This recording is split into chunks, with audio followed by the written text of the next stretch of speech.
The following episode was recorded before the current conflict between Israel and Palestine. This episode discusses religious persecution and may be triggering to some listeners. I'm Whitney. I'm Mindy. And I'm Deb. We're three best friends who love nerdy things. Well, some people think we're nerdy, but we think we're pretty awesome. This is our nerdiest thing.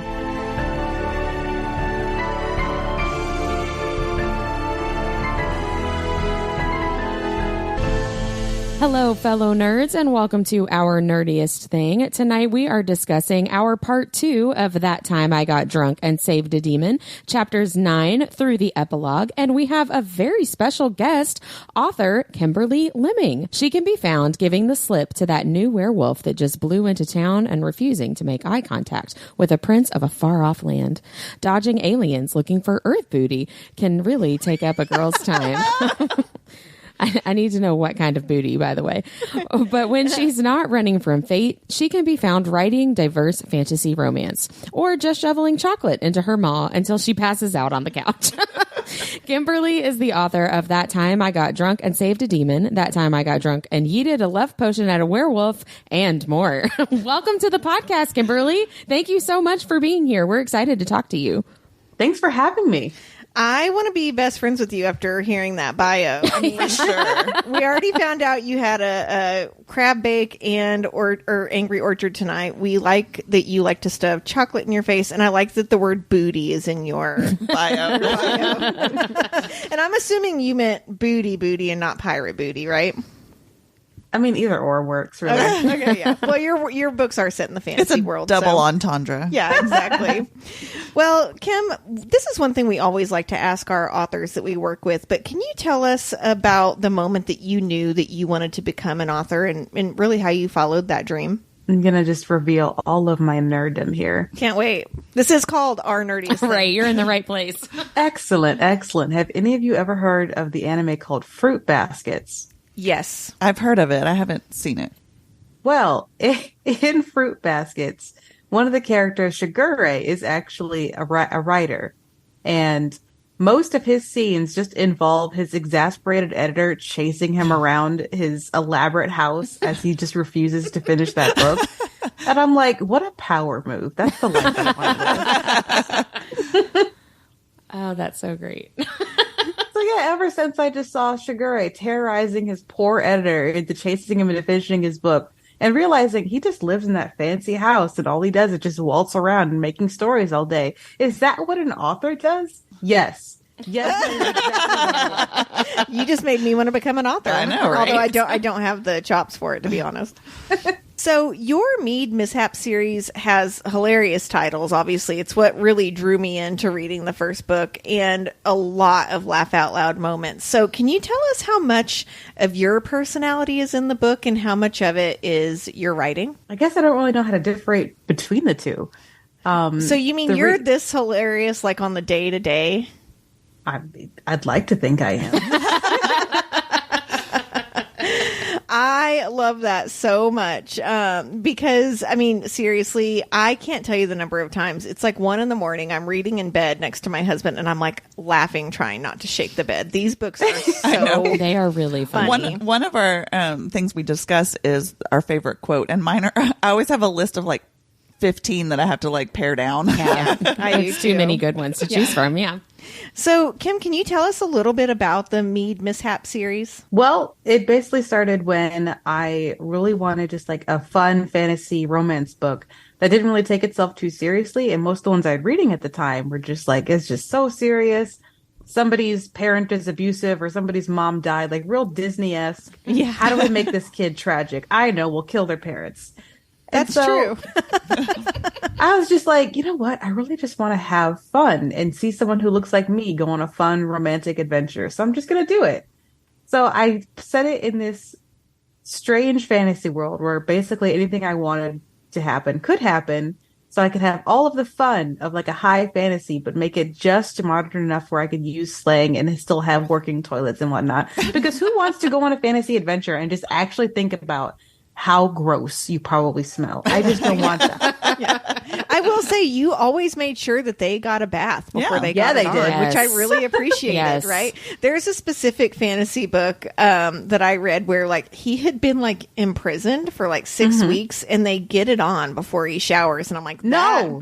that would have been a hard pass for me. And there's Can you imagine the yeast infection? That was my thoughts exactly. But there's even a part in this book where she's like, you stink. She's like, I'm not touching you until you take a shower. Clean up. Yeah. Right. Yeah. So I really love that. So I know that Mead Mishaps has 3 books in the series. Will there be more books in this series? Oh yeah, I'm in the middle of writing Usha and Ambrose's book right now. Oh, thank you. So one of my questions at the very end is, please tell me Ambrose is getting his own book, because I really, does. really like him. And Usha just makes me laugh, and she reminds me so much of myself, where I'm like, well, I'm sorry if you didn't want me to take over. I kind of did. And I'm not that sorry about it, Too actually. late. Yeah. I have to Listen. remind my fellow podcast hosts all the time. I'm like, I know I'm intense. Like, I'm sorry and I love We you. know. You don't have to remind us that. But self-awareness makes everything forgivable, right? Sure. Okay, so Kimberly, we're going to move on to what we call our nerdy and dirty speed round. And Okay. basically, I'm just going to give you some prompts and you just answer with the first thing that pops into your head. Oh, that's a dangerous game with me, but let's do it. I'm going to love this already. I can already tell. So, the last song you listened to. I think it was Free by Florence Against the Machine. No, wait, that's 2 bands combined into one.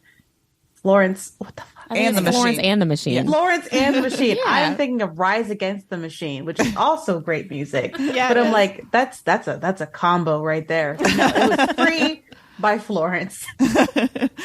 What fictional character do you have a crush on?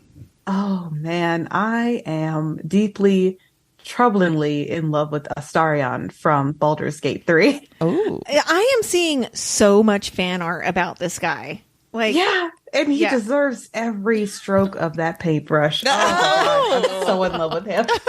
okay, I'm thoroughly intrigued because I've seen like 4 this week, so I'm excited about this. Please play that game. Okay, I'm in it just for him, apparently. Yes, everyone should be. oh my goodness. All right, book series that you always recommend. Ice Planet Barbarians. I have not read that I yet. haven't I've got either. to get that one. That alien peen, I'll tell you about it.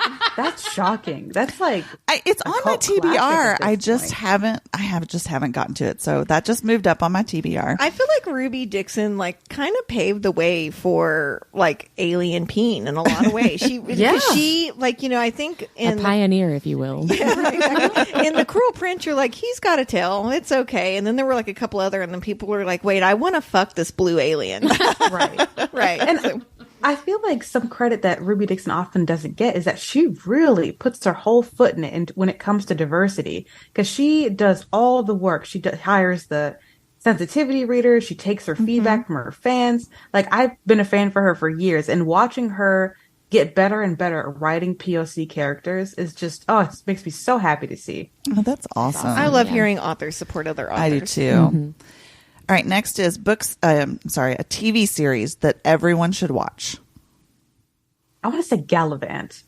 Oh, I don't know that one. What It's series 2 is that? seasons. It's 2 seasons of like this fantasy rom-com where it's also a musical. Oh, I remember seeing commercials for this. What network? A few years ago. It was like on ABC or something. Oh. I think it was Yeah. on a big network, wasn't it? Yeah, you can find it on Amazon now, but I bought both seasons because I saw like a clip of one episode, and it was bar none the funniest show I've ever seen in my life. When you said fantasy romance and then put musical to it, I was totally in. Yeah, please. It's so good. My theater nerd heart went aflutter. If you enjoy my books, please know that Gallivant is funnier than I will ever be. That's how good this show is. Okay, a book character that you would get nerdy and dirty with. Ensnared, whatever the dude's name is from Ensnared by Tiffany Roberts, mostly because I feel like I would just want to chat with the spider dude. Okay. I want to know what's going on in his head. A food that you refuse to eat. Sauerkraut. It smells nasty. Ugh. I will not touch it. Agreed. That's true. What paranormal power would you want to have? time manipulation. That's a good one. Oh, gosh. There's so much trouble you can get into with that. Right, like Hermione's necklace, right? Yeah. But what I don't understand is I would still be tired. Like, so so with the time manipulation, can I also have that energy back? That's what Well, I I mean. feel like you could also pause time and just take a nap. Oh, I like that idea. Yeah. You're a You're a genius. Yeah.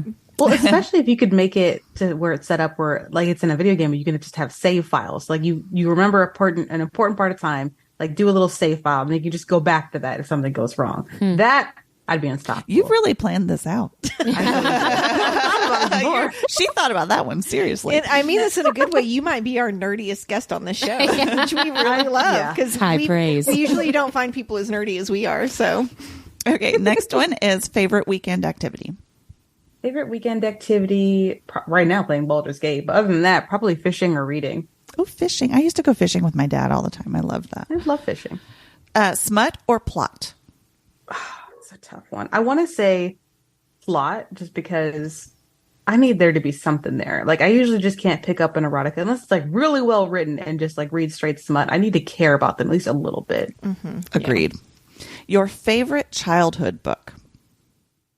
That would be Dragon Slippers. I can't remember the name of the author, but it was like this cute little book of like all of these different dragons hoard different items. Like one of them hoards shoes, another one hoards dogs, and it's like this girl that basically goes on a misadventure when she basically earns a pair of shoes from this dragon that she helped, but she ends up picking the mind control shoes of all things, and so it's like a big to-do of this evil princess trying to steal the mind control dragon shoes, and all the dragons are just like, please be careful with those shoes. That sounds adorable. and what age range should read that book? Because I kind of want to go get it for my son. I think it was like 8 and up. Okay, I'll have to go check that out. Yeah, I remember loving it as a kid. That sounds super adorable. Currently reading or the last book that you finished and loved? Last book I finished in love was Liars Like Us by J.T. Kissinger. It is a billionaire romance with my favorite kind of hero, which is a deeply unwell, obsessed one who has all of the money. So, I mean, money can't fantastic. solve everything, but it can solve that. That's for sure. a lot of bit. things. Yeah. And finally, a guilty pleasure that you rarely share. A guilty pleasure. Probably my just deep love for dark romance. Like, it's definitely not the books I normally recommend, but man, I love a Liv Xander. I just love a dark romance. I was just about to ask who your favorite dark romance author is. Is that who it is? Oh yeah, Liv Xander. Yeah. I just got into dark romance. I'll have to look that up. Ooh, well, King of Flesh and Bone. It's fantastic. Oh, okay. That might Please actually check the be on trigger my warning. TV. Oh my god, but still. Well, again, thank you for being here, Kim. We're really excited to talk with you about this book. We have been having a really great time reading it and discussing it. So we'll just dive right into our episode. So, Deb, will you share our nerdiest cocktail? Of course. Tonight's drink is named Demonade, and it's themed after having a nice strong drink after killing a motherfucking fake goddess. This drink pairs well with finally getting it on with your demon, celebrating victory with all of your new demon friends, and it may cause extended honeymoons. You're going to need some lemonade, unsweetened coconut cream, and of course, vodka. You put everything into a blender, blend it up. It's really, really good, and it's got some good kick to it. I'm feeling kind of nice right now. I feel very relaxed. So next up, we've got our nerdy and dirty recap. Mindy, did you spin the Wheel O Names? I did. And guess what? It's Deb. Deb! Hey, I'm actually really excited about this. So, Kim and listeners, Deb has 60 seconds to give us 10 facts as a recap of this section of the book that we read, which again is chapters 9 through the epilogue. So let me get my 60-second timer going. Deb, are you ready? I am ready. Then go. Okay, number 1, the second half of the book opens with Fallon in dragon form laying waste to Wondermere. Number 2, Sin wants to know if Fallon is a cat person and then washes his back and lets him give her an earth-shattering orgasm. Number 3, we find out that demon women are extremely rare after dying from starvation and sickness from Maiva's curse. Number 4, Usha and Cinnamon become co-captains of their pirated ship where Cinnamon gets drunk and proclaims herself the cheese queen. Number 5, Sin gives Fallon 900 points for curing her hangover and tells him she loves him him and begs him to bang, but he cock-blocks her. Number 6, Cinnamon, Fallon, and friends try to capture a ship, but it's a trap in retaliation from Maiva. Oh no! On the bright side, Cinnamon helps another dragon escape Maiva's curse. Number 7, Fallon and Cinnamon do it next to a waterfall. Finally. Number 8, their new dragon friend pulls their ship to the mountain where Maiva's final chalice is hidden, but the temple in which it is situated on is not actually a mountain, but a giant decapitated head. Number 9, Sin's ex-boyfriend is part of the hero party to Fallon, so of course rips his arm off. Number 10, Cinnamon kills Maiva and Fallon takes her back to her waterfall to eat ocean spiders and have an extended honeymoon. Oh, I ran out of time. But sorry, that last part was really important because you needed to know that Maiva dies. Is that how you pronounce it, Kim? We should have asked you that. Yeah, Maiva's fine. Okay, perfect. Well, you did run out of time, but you also did way better than me last week. When didn't I only get through the first chapter?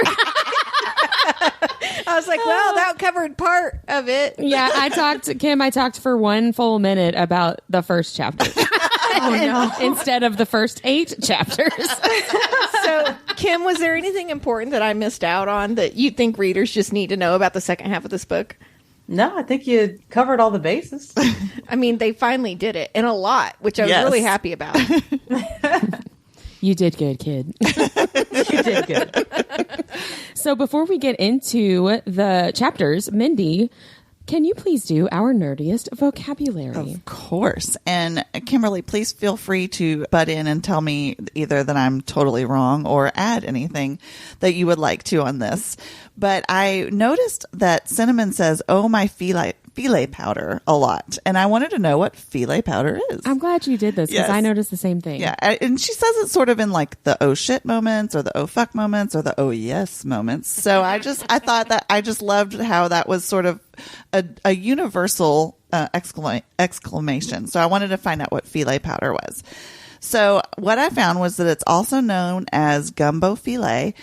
And it is a spicy herb powder made from the dried and ground up leaves of the sassafras tree. Yum. Oh. Correct.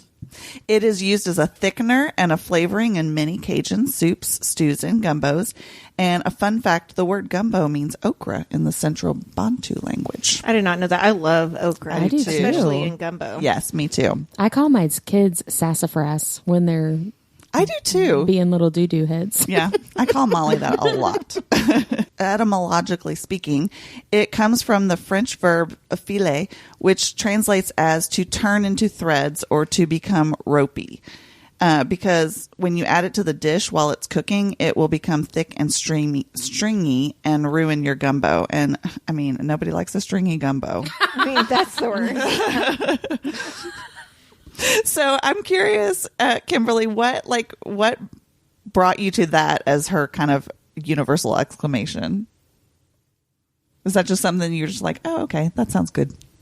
I'll be honest, I just picked a spice. It's a good spice. It works. It works. One. I love it. Yeah, I noticed that she said that a lot too, but I didn't look it up. So I'm glad that you did that because now I know. Yeah, I like learning about new, spices and words and whatnot. So yeah, That's I why figure you. her whole thing is food and spices. Yeah. Yes. Yeah, We're that was to really save clever. on, be a little bit ladylike. She can just use a spice as a swear word. But I love that you didn't stick to just the generic spices, that you threw in some that, a lot of people probably don't know what that actually is. And Yeah. I was interested to learn about it. And you're from the good. South, Kimberly, so I mean, you understand that a lot of people don't really know what good gumbo is either. Yeah. I mean, you get much above the Arkansas state line, and people are like, "Oh, here's some gumbo," and I'm like, "No, that's like tomato broth with shrimp. in it. That's Yes. disgusting." Yeah. I felt so bougie when I was vacationing with a few friends of mine because one of my friends is from Canada and she got this brisket. I'm like, oh man, I'm so excited for good brisket. You don't really get that up north. And we were not in the South at the time. I'm just like, okay, well, I'll be the judge of this brisket. The brisket comes out and she was so excited for it. I'm like, oh, can I try some? And so I tried some. She's like, isn't it amazing? And I'm just like, this is a brisket. I'm happy that you're happy. Get that plate away from me. This is a plate of food. I will not be partaking in any more of your brisket. I hope you enjoy the rest of your meal. I would have been like, you know what? I want to make sure you get to eat as much as you want to. So I'm going to give you some of mine. So it sounds like you have a love of food just like Cinnamon does. Is that right? Absolutely. What I'm such a foodie. Oh, I am too. What is your favorite food? Crab. Yeah. Crab legs. I mean, I could eat those all day, every day. Me too. Yeah. All day, day, no question. Well, let's go on and get into the chapters. So first, let's talk about our favorite moment from this half of the book.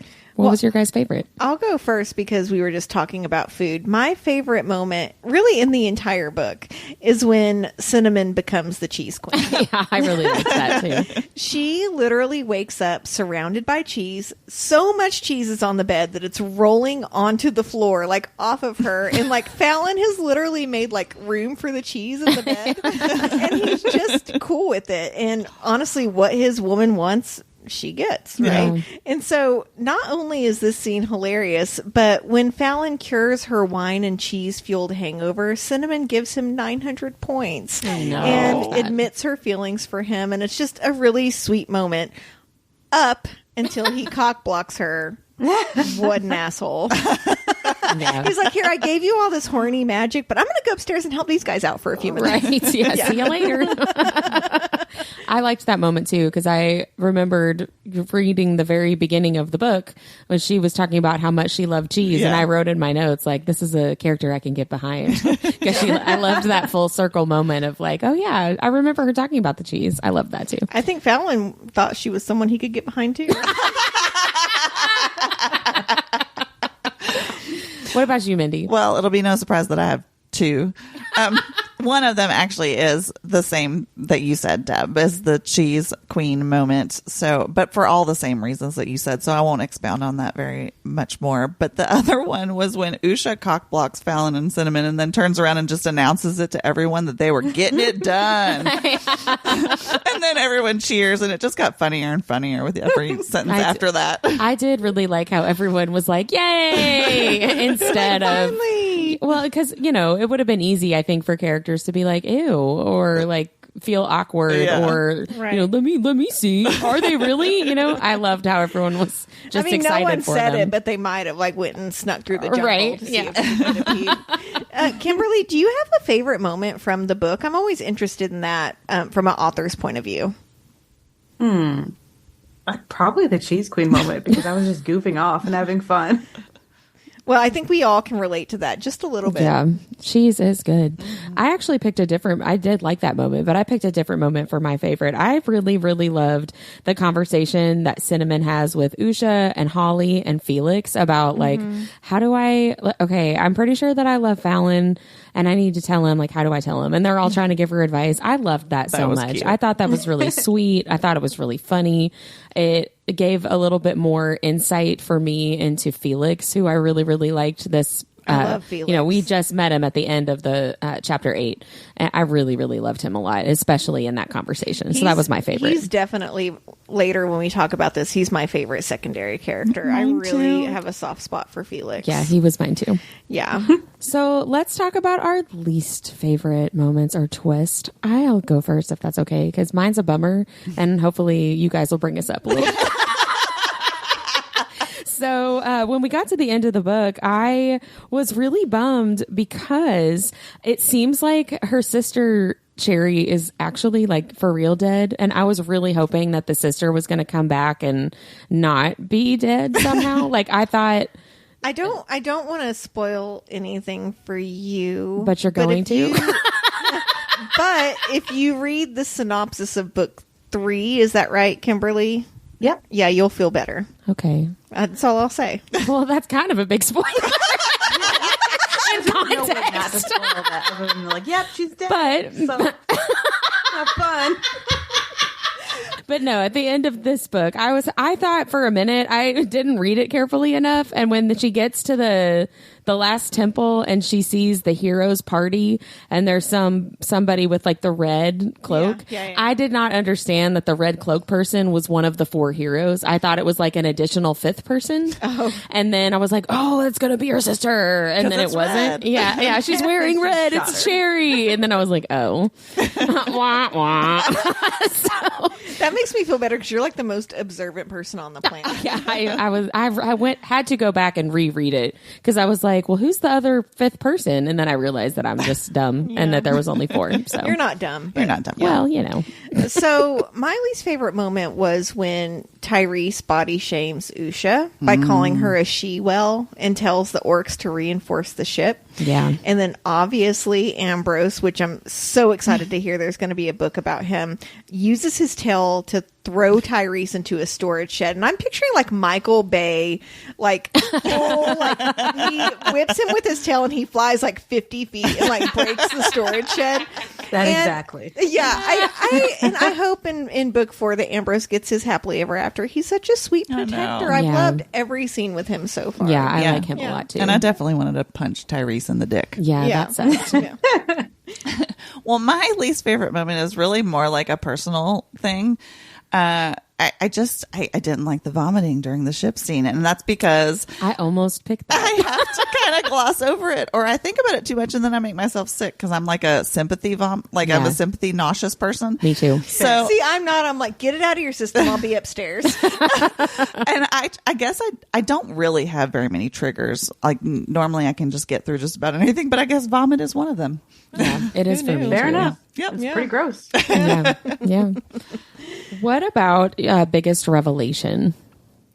Mindy, what was yours? Mine was when they go to the final temple to finish off Maiva for good, and then the 2 heroes from the village are there, including Priscilla and her ex Glenn. Like I'd totally forgotten about That is them. such an ex last name too. Yeah. Kimberly, here's my ex Glenn. But yeah, I love because I love that you really didn't, Kimberly, like mention them at all, and it does come as sort of a shock. But then you're like, oh yeah, they were in there. Yeah, somewhere. I had forgotten about them too. Yeah. And I talk a little bit later. I did a deep dive on like what people have done in the name of religion, and one of them is like convincing these people to essentially like volunteer as tribute to go and like save a temple every 15 years, and a lot of these people never return. So I think that's really interesting that they're kind of so brainwashed by this goddess that they're like, well, yeah, I'll give up my entire life and like go to this temple, right? Why not? Yeah. Yeah. It's an So honor. why did you call it a high honor? Somebody's going to volunteer. Yeah. Right, exactly. Yeah, it's a lot like the religious aspect of the From Blood and Ash books that we Right. talked about last season of like, well, your second sons and daughters get to be ascended and the third And ones go to the serve temple or gods yeah. You're never going to see him again. Is that cool? Yeah. Hope that's okay. Which is Bye, really, kids. really what happens here, right? Kim, isn't the point that a lot of times they never return? Yeah, a lot of them die during their young. Okay, so that's thing. what I was going to ask. So nothing nefarious is happening to them. Like, is the goddess doing something to them, or do they die in like battle typically? Oh, die in battle. Okay, because okay. I don't the trust goddess is- Maiva, so I Yeah, I just don't assumed either. she Right. was like eating them or right. something. Yeah, me too. Sacrificing their souls. Yeah. I mean, she definitely gives them enough power to handle most demons, but not enough to handle all of them. So Well, that's occasionally shitty of you her. are going to get your ass handed to you by a particularly powerful dragon. Like if they ran up on Dante with just the goddess's power, they'd all be dead. But Okay, yeah, that's a good point. I mean, he did pull a ship that normally takes 2 weeks and 4 days, so he seems pretty powerful. So my biggest revelation was that Cinnamon will eventually obtain Fallon's magical powers. I kinda That was love cool. There is one part of the book in particular that made me laugh so hard. And this is when I was saying like the bed was shaking, and it's when Cinnamon is trying to see if she can throw fire. And here's what the book says. It says, I thrust my hand out in front of me to see if it would ignite. Nothing. Damn. Placing my wrist together, I thrust out again. Fallon eyed me with wry amusement, and he said, what are you doing? And she just replies, I'm trying to shoot a fireball. What's it look like I'm doing? And all I picture is Cinnamon thrusting her hands out like Spider-Man. I did too. And getting pissed when nothing happens. She's like, what? I even put my wrist together. How come like nothing's happening right here? But I do love that she will eventually kind of get his powers. Yeah. And Kimberly, and I'll be honest, I've not read book 2 yet, but will we see that come to fruition? Do we see some of her power come into play later, or are they more like ongoing standalones? you're not going to see it in book 2. You see a little bit of people getting the dragon powers in book 3. And then later on in the series, you definitely will. It's going to take a longer time for Cinnamon. Okay, cool. I can't wait. Good to know. That's exciting. Interesting. What was yours, Whit? My biggest revelation, and this, I have a little bit of anxiety sharing this biggest revelation because I'm afraid that it's something Fallon said like at the very beginning of the book that I just like didn't get. We're all going to laugh at you. I know, that's what I'm nervous about. But when they were at the temple, the very last temple at the end, when they talked about how Maiva has been doing this for like 700 years, when that other dragon was talking about like I was a little kid basically and I'm over 700 years old. Right. And I was like, wow, that is a really, really long time. I don't think I had realized the scope of how long she had been doing this and why it was so ingrained in Cinnamon's village, right? Because you know, 700 years, that's generations upon generations upon generations of people. Yeah, you're not going to question that. Exactly. Why would you ever think of it? We talked on this podcast in real life about history being rewritten, right? For the narrative that you want. But obviously that takes a little bit of time. So yeah, it makes sense that it would be that long. But yeah, I mean, I don't think I realized it was that long either. Yeah. So I wrote that down in my notes with lots of question marks and exclamation points. And then just now I was like, oh no, maybe Fallon said it. And I just didn't get it. Fallon's like, it's been 699 years, Whitney. When he first shows up. Yeah. And I'm just like, oh. So let's talk about some spicy scenes. Yeah, because there were several to choose from. Because remember, the thing I was looking forward to was Demon Dick. Kimberly, that's what she said last episode. We always talk about what we're looking forward to next in the book, and hers was like, I really need some demon fucking. Well, go first, Mindy. What was your favorite spicy scene? So my favorite spicy scene was actually when Fallon wakes up after the battle with Maiva and they're on the island and he carries Cinnamon to a secluded spot so Dante won't hear them. And then he proceeds to devour her orally. I said that really sinister, didn't I? He devours her orally. I should definitely be a narrator of sexy books. There you go. Only with this cocktail. Right. But I love that she says to herself, and this is a quote from the book, briefly, I wondered if Fallon was an incubus instead of a dragon, because when he sucked in my clit, there was a damn good chance my soul went with it. He said... So Kimberly Whitney is like our resident good girl, but she like goes to church, but she really likes smut a lot. Like me and Mindy can say like clit, I'm like fucking, clit comes like, out very easily for me. But poor Whitney turns bright red and it's like I can read it, but no one can say it. I think I said it. I said it once. I think that you was did. the episode And that we my were husband shocked. Well, my husband listened to that episode and he course was he like, did. "You said clitoris on your podcast." You're like, well, don't listen to any other episodes then. 'Cause Right. You don't want to hear what Deb and Mindy have to say. So it's funny because I highlighted that too because I love that she explained his power to be is trickening almost as like an incubus's, right? Yeah. Like, why am I Yeah. enjoying this so much? But for me, in the spicy scenes, there was one quote that sums up why I think Fallon is so hot, and it was right before, like it was when they were still in like the Colosseum or whatever. He says, "Look at me, Sin. That's it. Good girl. I want to see your face when I find it." And I was like, oh. my God. Yeah. Like confidence is so sexy. Yes. He is so confident in himself. He's like, I know where it is. Just look me in the eye. And I'm like, yeah, look at him. Look at him. Do it. So Whitney, you don't have to say the word clit, but what was yours? Well, it's funny because I didn't pick a spicy scene based on the actual spice itself, but based on the interaction after they finished having sex.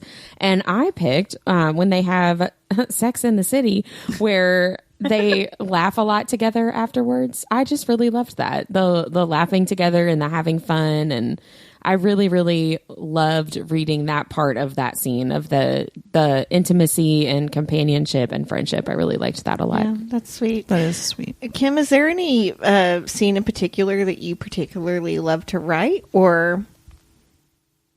I think it would probably have to be the Colosseum sex scene, because for Fallon, that's when he fully realizes, oh no, she actually is very much into me. I don't have to keep holding myself on such a tight leash. Like, it's just her own mental blocks that's causing this issue. So if we just work together to ease those, then yeah, we can be together. There's no issue as to why we can't be. Yeah. So to him, it's just like, finally, I've been letting off my leash. Well, and I love as the reader that you don't realize how into her he was until this point. Like, you knew he was interested in her, right? But like, you don't really know until that moment that like, oh my gosh, he's like, in a good way, borderline obsessed with her. And I really liked that he was still a gentleman about it, right? He wasn't like a piece of shit dude that was like, oh, your boobs, like, you know what I mean? Like, I liked that he waited until she was ready. I liked that he, you know, asks for consent a lot, right? Yes. Like, that's very, very attractive for a man to be like,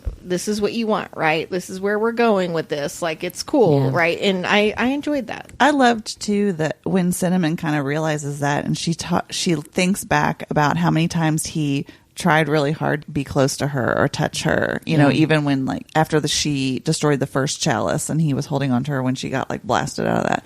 I just love that moment where she was like, oh, he just, you know, he's trying to get close to me. Yeah. Okay. Sorry, you said blasted. Whitney apparently turns into a 12-year-old boy when she drinks this cocktail. You said blasted. It made me giggle. Oh, what do you want me to do? Can't say clit, but we can say blasted, no problem. Oh, sorry. I have the maturity and humor level of a 12-year-old boy. My apologies. So let's talk about our chapter MVP for this section. Who did you guys pick? I feel like we probably maybe all picked the same person. I don't know. I think I may mine was Usha. Who was yours? Oh, okay. No, we did not pick the same person. No, you go ahead. Okay, Go. so here's why I like Usha. There's several reasons. Number one, she stands up for herself and really does not put up with Tyrese's shit, which I really like. She then names herself co-captain of the ship and proceeds to just get shit done. She then tells Cinnamon that she doesn't want a bunch of horny dudes making decisions for them. Yeah, I love that. Preach, sister. She then helps Cinnamon raid all of the alcohol that was brought on board. And if you guys remember last episode, one of my favorite scenes was when she just pulled a bottle of alcohol out of her skirt. Because I'm like, she's like my spirit animal. She really is. Because, I mean, you both know that if we were on a quest, I would have a skirt with pockets that had alcohol in it. 100%. And then she ensures that Fallon and Cinnamon get to finish their sexy time on the island without interruptions, which you already brought up, Wit. And speaking of which, I have an honorary mention for chapter MVP, and that's Cinnamon's loins. I mean, that girl knows what she wants, and she just takes it. I love it. Right? What about you, Whit? My MVP was Cinnamon, which I don't know why I feel like sometimes it's a cop-out if I pick the main character, but I mean... Yeah, that's who you like. That's who you like. Yeah.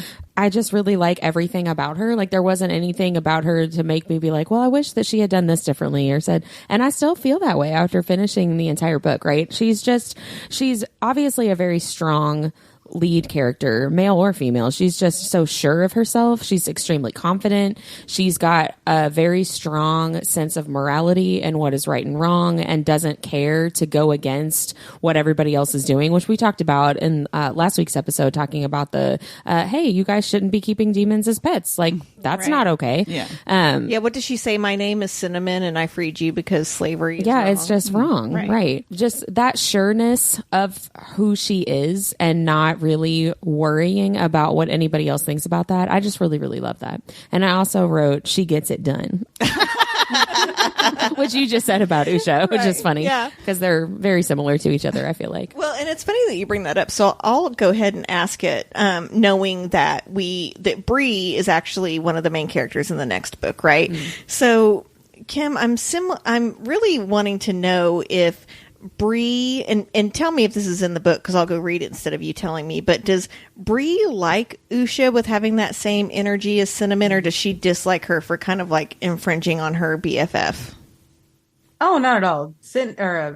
Bree is totally fine with Usha. They become friends later on. Okay, I thought that they might, because she has like the same energy that Cinnamon does. Yeah. Oh yeah, Bree is usually a lot more chill than Cinnamon, and you'll see that in the second book, but she's not going to dislike anyone unless she has to, because it simply requires more effort than she's willing to put in. I love that. What about you, Mindy? Well, my MVP might be surprising to you all. I picked Dante. Oh. Really? Because he intrigues me, first of all. He's wise and world-weary, and it's kind of heartbreaking how he lost all of his family because Maiva sacrificed him. Yeah. So, and I'm not sure how he ended up becoming Maiva's pawn, but when he's freed of that burden, he does not hesitate to help out with the cause.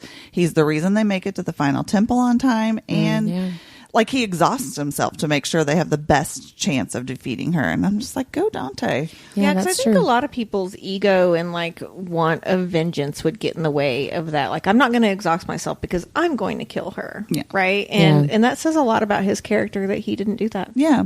And one of the things that intrigued me about his character in general is that they mention he's a storm dragon and that he's somehow different from Fallon. So it made me want to kind of delve into the world of dragons and look at some of the different types of dragons. So I got most of my information from a website called Animal Vivid, and the article is called Types of Dragons, 10 Species in Ancient and Modern Folklore. And so I really learned a lot in this. It's so cool, like the different kinds of dragons and the different places they come from and what makes them different. So as I go through, I'll tell you what I think Dante is and what I think Fallon is. So the first one is the standard Western dragon, and this is the one that's sort of your stereotypical dragon that everyone immediately thinks of: 4 legs, long tail, big wide wings, breathes fire. These are usually the villains, and they symbolize death and destruction. So that's kind of what everybody that's the go-to dragon. The picture, yeah. The second one is the Chinese dragon, and it's the exact opposite of the standard Western dragon. They are very highly regarded in their culture. They're meant to protect villages, not burn them down. Historically... Oh, Fallon, you crazy. I know. You silly dragon. Historically, emperors were attached to them. Like they were attached to that sort of thought process, I guess. And they were called the sons of dragons. So they're more serpentine than the standard Western dragon, and they have long claws like a hawk. And their image is obviously much more positive, and they represent prosperity, power, rainfall, wisdom, and good luck. So they're sort of like the polar opposites of what we typically would think of a dragon. The third one is a wyvern. So we see these in the Throne of Glass series, right? Mm-hmm. They are similar looking to the Western standard dragon, except they tend to be smaller and have 2 legs instead of 4. So wait, do they like stand up like a kangaroo? I think they're more like, I picture them like a Tyrannosaurus Rex with wings. Okay, yeah. That's terrifying. Yeah. They aren't typically fire breathers, but they do have stingers at the end of their tail, which I think we saw in Throne of Glass, right? I think so.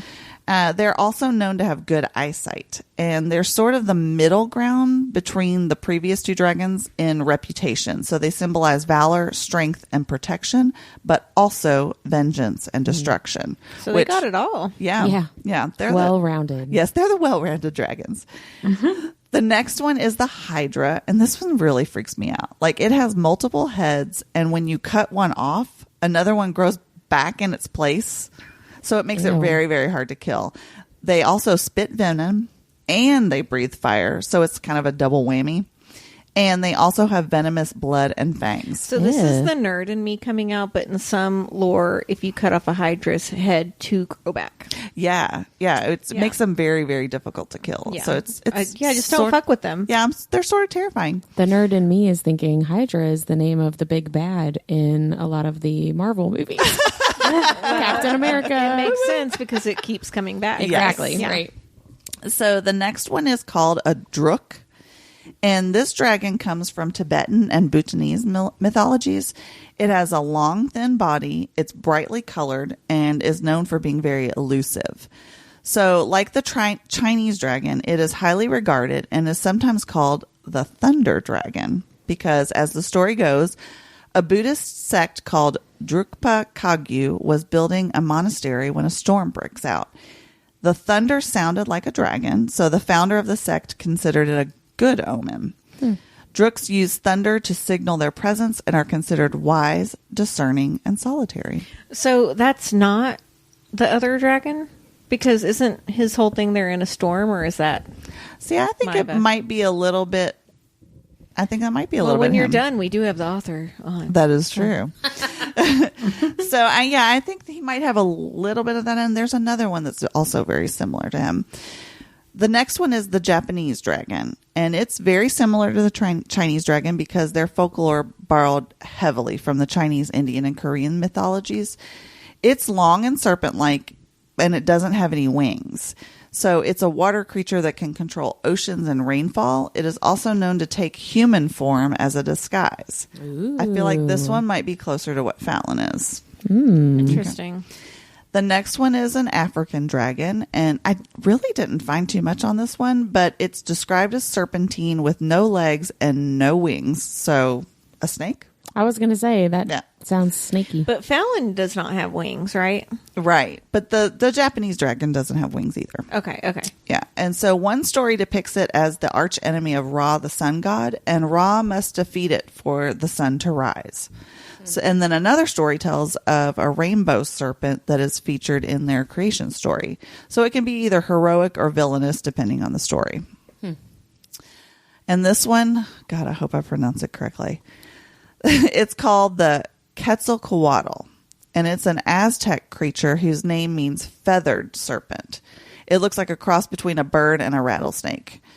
And when I looked at pictures of it, it has kind of feathers all along its back down to the end of its tail. And it's possibly more revealed by the Aztecs as even the Chinese dragon by the Chinese, and the Quetzalcoatl represents science, knowledge, and arts. Okay, it's interesting that you bring this up because later I'm going to talk about the things that the human population has done in the name of religion, and this is one of the gods that comes Ooh, up. interesting. From the Mayan culture. The Aztecs actually believed that he invented books and calendars. So he's like the nerd. He's like the nerdy dragon. Well, they did a lot of shitty things to people in that belief. Oh, I'll just say that. Yeah. Well, apparently they knew how because they read a lot.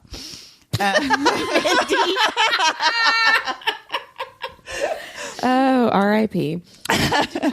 The next one is the Bishop, and it comes from Armenian mythology.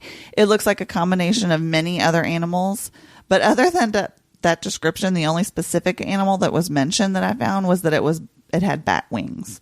So it stays close to water and is said to cause eclipses and thunderstorms. They live in clouds, high mountains, and big lakes. And if they reach 1,000 years old, they have the potential to swallow the world. Oh, my. Yeah. So they can symbolize wealth, fertility, power, and water, but are also considered kind of mischievous and sometimes dangerous. And this is very terrifying. Even going as far as human sacrifice or stealing human babies and swapping them with their own offspring. Ooh. It's like the changelings. The changelings, yeah. Nope. No, thank you. Yeah. No. And that's not the other dragon. Please remind me what the other dragon's name is. Our new friend. Dante. I think that's the other one that I thought maybe he could be associated Except for with. Dante, I really hope that you're not like... Yeah, like he seemed a little too vicious for Dante. Babies. Yeah. The Dante last does not one. steal babies, if that is the question. Thank you. You heard it here. Yeah, I can't imagine Dante would be a baby stealer. Our Nerdiest Thing exclusive. Dante does not steal babies. Dante does not steal babies. The last one that this article described, and again, I hope I don't butcher this, it's called the Gaussiendita. And in Seneca mythology, this dragon was at one time believed to be real, actually, and in legends is said to live in Lake Ontario, Canada. Never going there. So, yeah, so if you're in that area, beware. It's described as a giant snake with a hydra head, and it is a fire breather and a flyer, and is sometimes called the meteor dragon. No, thank you. Yeah. Pictures of it kind of sort of reminded me of the Loch Ness Monster. I was how it's just often about to say depicted. it's like a Loch Ness Monster over on this side of the pond. So yeah, I think maybe Fallon's a Japanese dragon, and maybe Dante's more like the Drook. And if the that got thunder too dragon. nerdy, you can tell us too. Yeah. Like, don't. You're like, don't I didn't hesitate. go that far. Well, they are both based off Japanese dragons. It's Okay. just in a lot of anime and things like that, a lot of times they'll assign different powers, like the colorations, and not even just anime, just like books in general. So in order to make it more interesting, I decided to give them each a power associated with their dragon scale colors. So like for Fallon, he's a shadow dragon. Once he gets older, because he's too young right now, he'll be able to like manipulate shadows, go into them, use it for sneak attacks. So basically like a rogue type dragon. And then Dante is pretty self-explanatory. The man shoots lightnings from his hand. Right. So Yeah, I think I'd be more worried about pissing Dante off, to be honest. I know, really. yeah, Yeah. As it stands, Dante is the one you actually got to worry about when it comes to pissing people off. Right. And I mean, he does have 500 years of more rage on on his brain thanks to Maiva, right? Yeah. Yeah. I did appreciate that the smaller age gap. I wrote in my notes like, yeah, it's only 100 years. That's not bad. Instead of 500 years. Exactly, Like most of the books we read. Yeah. Yeah. Fair enough. You know. What about you guys? I think we all said our favorite secondary character. We all picked Felix, didn't we? Yeah. Oh, did you guys pick him? Yeah, I did too. We all picked Felix. Whitney, I really want to know why you picked him because I have some reasons that I think are probably the same reasons as yours. I actually, kind of ironically, really, really like kind of the humanity in Felix of, that conversation I talked about earlier when they're all giving Cinnamon advice on how to tell Fallon that she loves him. And he's like, I want best friend status. So I'm going to sit here. That was one of mine, I too. loved that. He calls himself Cinnamon's first demon friend, and Yes. he literally calls best friend privileges. He's like mine. She's my best friend. I loved that. And then when they're trying to climb up the dragon to get on the hill at the very end for the last temple, and he's like terrified of heights. Those little details of those very human characteristics for a character that's in this fantasy world. I just find it very endearing, and I find him very cute and sweet and funny and really fun to read. So I loved him. Mine was all of that, except for what I really love is the little bit of snark that's in him too. Yeah. So he literally insults Fallon by saying, "Dragons are known for being irrationally angry nuisances. I wouldn't be surprised if he didn't know his cock from his sword." And that literally makes Cinnamon go like, "What the fuck? Don't talk about my man like that." Right? And he knew what he was doing, right? He's like, "I'm going to pull this out of her." And then on top of that, the next morning he asks, is the cheese queen okay with us robbing a cargo ship? He is just witty and smart and seems very, very loyal, which I really like. So what about you? Well, it's funny you say loyal because, first of all, I wrote, OMG, it has to be Felix. Like, if he had his own story, he would totally be a golden retriever type. And that's why I think it's funny you say loyal. Also, he's just hilarious. Like, the way he jokes with Cinnamon, and I use the word endearing as well. Yeah. I just love when he calls her Mrs. Dragon. Well,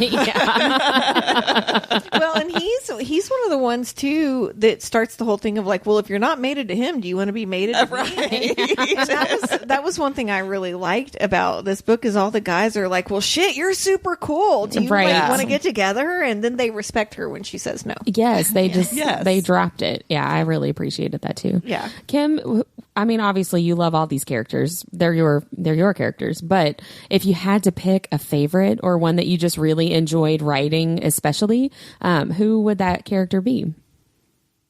Oh man, that's a tough one.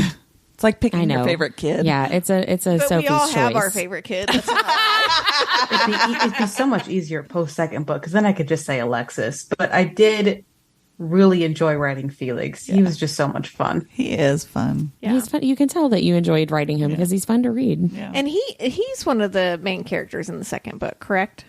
He is the main character. It's him and Bree.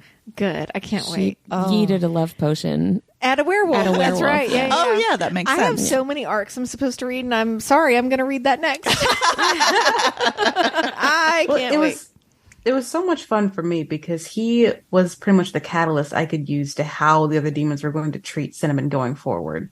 Because after she freed him, he was still deeply untrusting of why this strange human was saving him. Yeah. So when he told her that Ambrose is a Lamia that's notoriously vicious, he was watching her to pretty much see, what is she going to do? Is this where her true colors come in?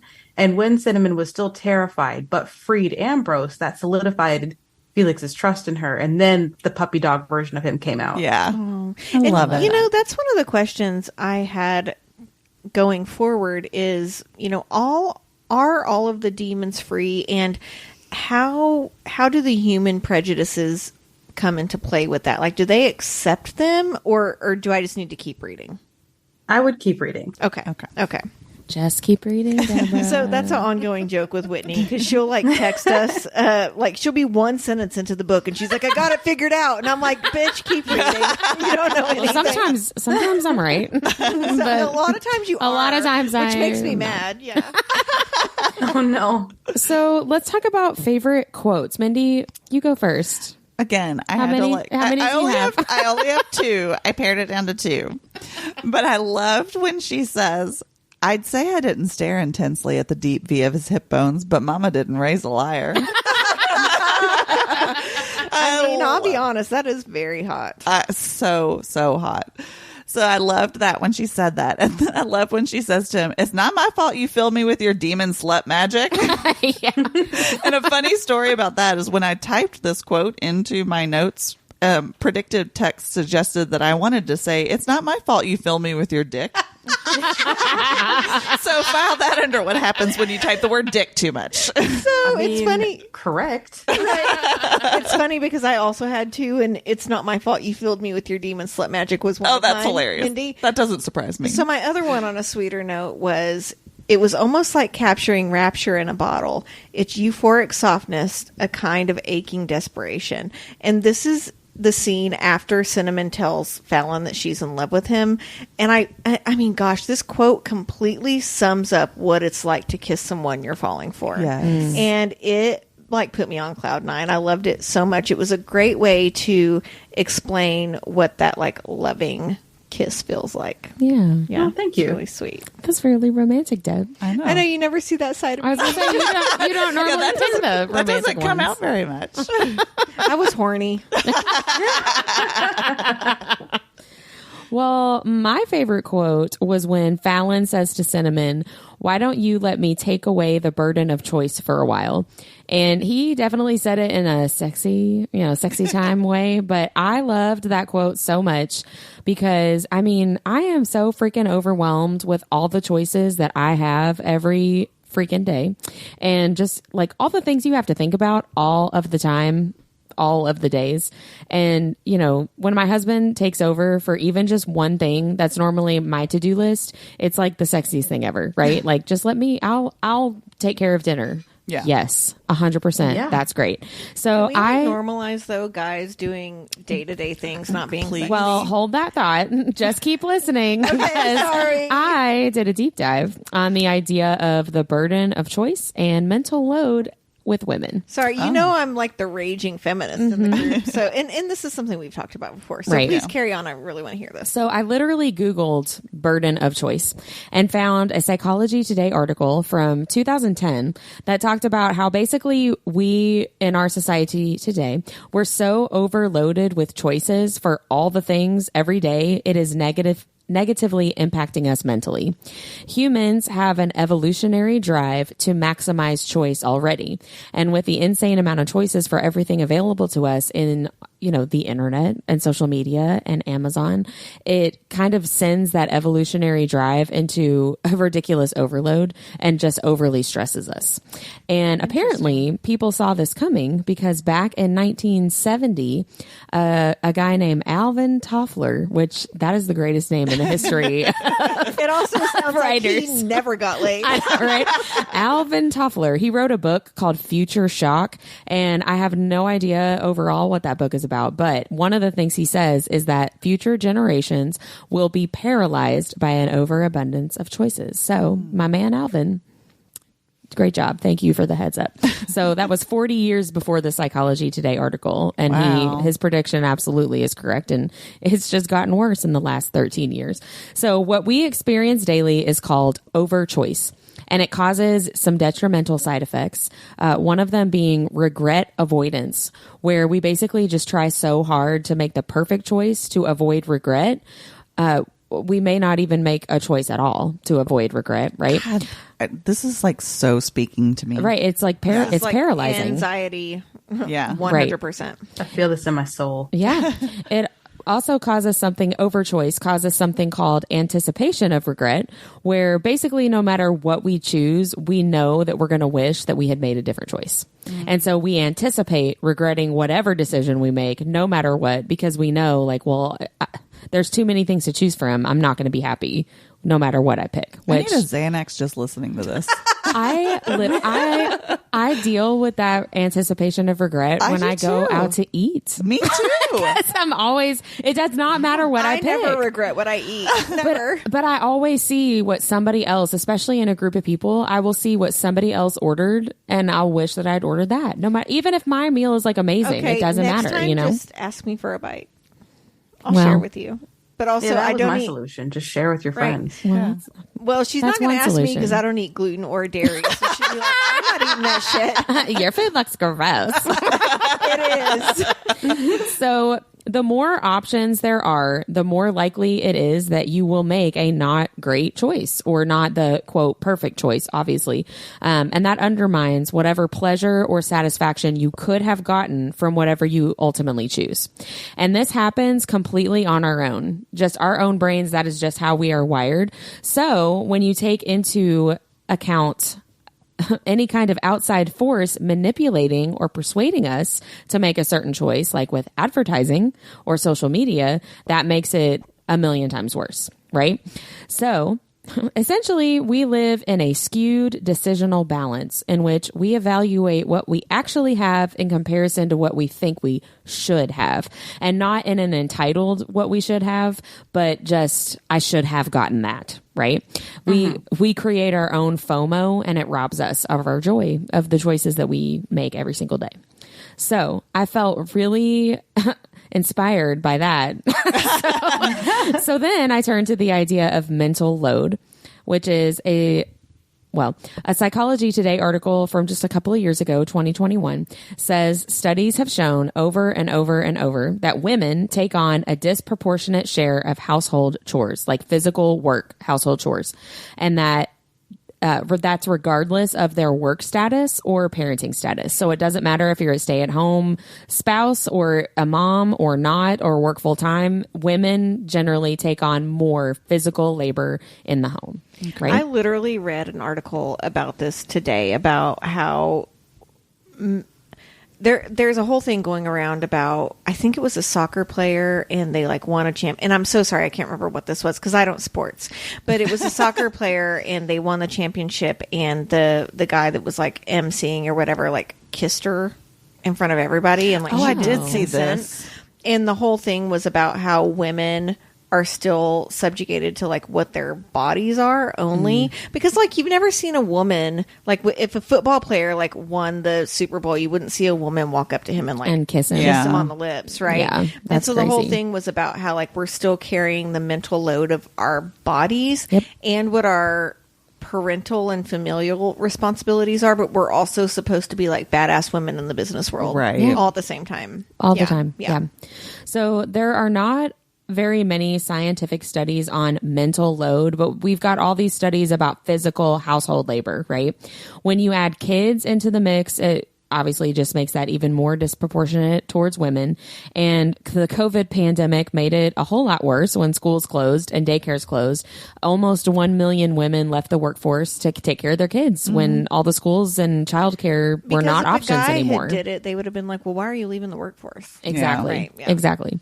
So recently, even though there are not scientific studies, this talk of mental load has really kind of ramped up, especially after COVID. So mental load basically is the brain power that you need to run your life. And in this situation with the study I'm about to talk about, it's specifically the mental brain power to run a household. That was what the study focused on. There's a really small study by a doctoral student at Harvard named Allison Daminger. The study was 35 families, so a really small sample study, but it's not going to sound unfamiliar to you. So this Harvard student divides mental load into 4 categories: anticipate, identify, decide, and monitor. So I'm going to use the example of my daughter starting kindergarten next year as an example of how this process of mental load would work. So she's going to start kindergarten in about a year. The anticipate category means you are anticipating the work that needs to be done to complete the task, right? So I have to look at schools. What are my options? Look at the district. What cluster am I in? What are my options for private schools, private versus public school, cost, all of that stuff, transportation, schedules. That's anticipation, right? So then deciding would be choosing the actual school. So the anticipation is a huge front load work to be able to do the deciding piece, right? Then you get to monitoring, which would be actually signing her up for that school, doing the registration process, finishing all the paperwork, looking up school supplies, looking up when the orientation is, all of that stuff, right? So You're stressing me out. I know, right? So it's a lot. Sorry, identify was part of that anticipate list that I said too. Identify would actually be looking at the specific choices. Anticipate would be looking at the process and what is required, right? So I kind of grouped those together. My bad. So the simple task of signing my daughter up for kindergarten is actually an almost year-long process between all four of these pieces of this mental load process, right? So this Harvard study, which again was small, but it showed women were more likely to do the anticipate and monitor categories, which quite frankly are all the effing work. Right. Right. Yes. So, like the bulk of all the tasks that have to be done to complete this alleged simple task is all anticipate and monitor. And women were the ones most likely to do that. One positive thing, if you want to see some silver lining, men and women were pretty equal in doing the decision category, which is kind of, cool to see that people were good at making decisions together. So like, yay, relationships, I guess. But the study also found that for most of these families in the study, the women were more likely to put an item on the family agenda and more likely to follow up to make sure that item got done, even when that task is assigned to the male in the household. Wait, everybody look at my surprise face. So, again, there are not many scientific studies, but I don't think we need scientific studies when we have so much anecdotal evidence to support the idea that women carry most of the mental load and probably deal with more choices of over choice that I talked about at the very beginning of this deep dive. Absolutely. Because they handle most of the mental load. Yeah. They are the ones making all the choices and dealing with those consequences of regret and the anxiety, the anticipation of regret and all of that. So hooray for us. Which makes you realize, like, when your husband asks you, where do you want to go to eat? Why you're like, I don't fucking know. Right? Yeah. Okay. Sidebar. Robbie asked me like 2 nights ago. My oldest had a really late baseball game. We all got home at like 9:30 and I'm trying to get Annabelle, my youngest, ready for bed. He comes up to me and he was like, do you think I should take Chewy for a walk? Our dog. Fuck you. Do you think I should take Chewy for a walk? And I'm like, why are you asking me this question? Just You do think it. he needs to go on a walk? You take him on a walk. But like literally, why are you asking me this question? Kimberly, right? this like, is why we like the men in your story. Fallon would never ask. He would just do it. So I don't. This whole rant is exactly how I plotted out these men. I love it. I mean, literally, call me back when you read Felix's book. He's gonna be just soothing your brain parts. I cannot the wait. entire time. Can he soothe some other parts too? Yeah. Oh, trust me, he'll be soothing those too. But his whole thing is just like, actually, I'll do all the housework. I want you to just go read your book over there and look Oh, pretty. God, I love it. Oh my gosh. Is he Yes, actually Felix. real? Because I'm not going to leave my husband, but I'll become a swinger. But only with Felix. Oh, Felix, yeah. Only with Felix. Yeah. So I want to give a few quick tips that are going to be like easier said than done, because I don't want to just be like, we do all the fucking work and then be done with my deep dive. So obviously we basically, to fix this problem, truly, we need to like burn it down and start over. So, this podcast episode is not going to fix this mental load problem. Where's our dragon that can burn this down? Yeah, right. Like, doing a shared Google Calendar with your partner is not really going to help. But number one, find a support system. Like, talk to parents at your kid's school, make friends, find a club, go to church and find a nursery worker. Like, just talk to people, which I hate talking to people, but talk to people until you find a few that you like and trust, and then utilize that support I hate system. to point it out to you, but our job is literally talking to people. Well, but it's different. messing with It's you. different. I know. It's with people we really want to Right. know. Yeah. Right. that you already have something Right. Yes. specific in common with. So communicate with that support system when you have them, when you find them, and ask for help when you need it. If you have a partner, keep communicating with your partner. Be specific about what you need for them to help you. And partners and friends, are little, and play this for your partners and friends. When your partner asks you for help, fucking do it. Yeah. Just do it. Don't ask them how. Don't ask them how to do it. Just do it. It is really, really hard to be a woman and to be a mom in America in 2023. We are all on the struggle bus. So those are really, I know, easier said than done. But if you can find any kind of support system, talk to them and let them know when and how you need help. And if somebody asks you for help, do your best to actually help them. So that was a very encouraging, very lighthearted deep dive. I know we all feel really great about our lives right now. Can you the end? Bring me back to the quote that prompted your deep Yes. dive. So Fallon says, why don't you... Hold on, let me make sure I read it correctly. Why don't you let me take away the burden of choice for a while? Oh, I love that. And then he eats her out. Which, friends, also helpful. Okay. Also helpful. Right. But that was the thing, though, in that scene. He still gave her a choice. Yeah. If she had said no, 100%. he would have. Yes. And again, Yep. that's very, very sexy. Okay. Especially in a fantasy book when all these, especially Fallon, but all these different male characters like Felix and like Ambrose, they could very easily overpower these human women and do whatever they want. And to see super strong, whether it's supernatural or not, but really strong people that could take advantage of that strength and take advantage of their abilities and not be assholes, it's nice. Let me point this out too, that earlier in the book, the human men did not do this. So Kim, in last week's episode, we talked about how much we hate the Huckabees, right? They're like the O'Doyle rules from Tommy Boy, right? Where they're like, we're just going to do whatever we want and boys will be boys. And it's like the humans are the problem, not the people that they're like, that Maiva's curse is keeping under control, not the people that they think are going to be violent to them, that they've got all these really prejudices against for no good reason based off what one person has said. Those are the people that are respectful to the women, not the human dudes that, haven't been under someone else's control for 700 years. Right. So I find that to be some very interesting commentary, Kim. So let's talk about the book overall. What did you guys like most about the book? So for me, I sincerely loved the quest and all of the new friends that Cinnamon helps free along the way. This book had excellent world building without being a world building book, right? Where it's like, okay, I just read 500 pages of what the temple looks like. Right. It wasn't heavy handed. Right. Yeah. And I really, Kimberly, I don't know how you did it. I understood everything. Yeah, me too. With it still being really light. So another thing is we mentioned this last week, and that while the book is funny, it deals with some very real and very serious issues like slavery, prejudice, and classism. And I'm amazed at how this book, funny as it is, made me stop and think. So I just wanted to say thanks for that, Kim. Really excellent work.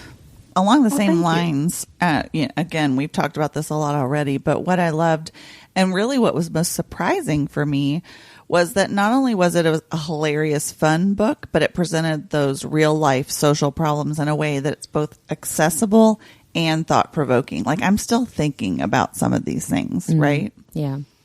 I just really loved the humor. We don't read a lot of, I don't read a lot of fantasy, supernatural type books with these kinds of not fantasy characters, I guess, that are so funny. Like, it's not very often that a book makes me laugh out loud, especially multiple times. And I just had so much fun reading it. It was a really well written story. It was fast paced. I liked the plot. I liked the characters, but the humor of it was just, so you said unexpected or surprising. Like, it was such a pleasant surprise for me that, I guess I should have expected it with that title. But it was so much fun to read. The humor made it fun and not just a good read, which sometimes books are really good reads, but they're very emotional, which sometimes I really like. And this time I really, really loved the humor. So. Yeah, and Kim, I mean, is there anything that you want your readers to take away, like something from your book where you're like, this is the point that I'm trying to make? Besides that, Cinnamon's horny, which I did enjoy. I mean, if there is a point that I want people to take away from that book, it's that you can just go on a quest and have fun for a little bit. I don't need you to take the book that seriously. I don't need you to love it. But if you laughed and if you had a good time, then I did my job. That's amazing. That's really awesome to hear. Yeah, I love that too. So what about any lingering questions or tidbits now that we're finished with the book that you guys wanted to talk about? Well, there is one thing I want to talk about, and I'll try to keep it brief because I don't want to bring the room down. But one thing that we've really not talked about in either of these episodes is the religious fanaticism around Maiva and what humans do in the name of the goddess in this book. Mm-hmm. So in this book, they essentially sacrifice 2 people from their community every 15 years to defend Maiva, which I'm thinking, as a goddess, you couldn't defend yourself, right? That's exactly Right. what my question was. She convinces them to keep another species as slaves, and she drives the same people, the slaves, out of their land to live in intolerable conditions where they die of disease and starvation, all in the name of religion, right? So we talked, I think it was our first season, we talked heavily about propaganda and what that can do to people. But, in this way, she's really using propaganda to drive the religious fervor in this community. And I want to say, I don't think religion's a negative thing. But humans have carried out some pretty atrocious acts in real life in the names of the gods that we worship. Mm-hmm. So before I go into this, I just want to say that I'm not slamming any particular religion, and that just because a group commits a crime, we need to understand that does not mean that all the people in the religion support that action, right? So I just want to say that out loud. Yeah. I tried to keep this fact-based, and I'm not siding or not siding with any particular religion. So there are a couple of examples. I think I have I've got 7 of some things that have been carried out in the name of religion in the real world, right? Because as you're reading this, you're like, well, how did she convince them to do that? And why would they just send 2 champions from their village every year? And it's because God told you to, right? So my first example is the Christian Crusades. So the Christian Crusades were a time of war and for land expansion in the Holy Lands between the Christians and Muslims, spanning over 2 centuries. I don't think I realized it was that long.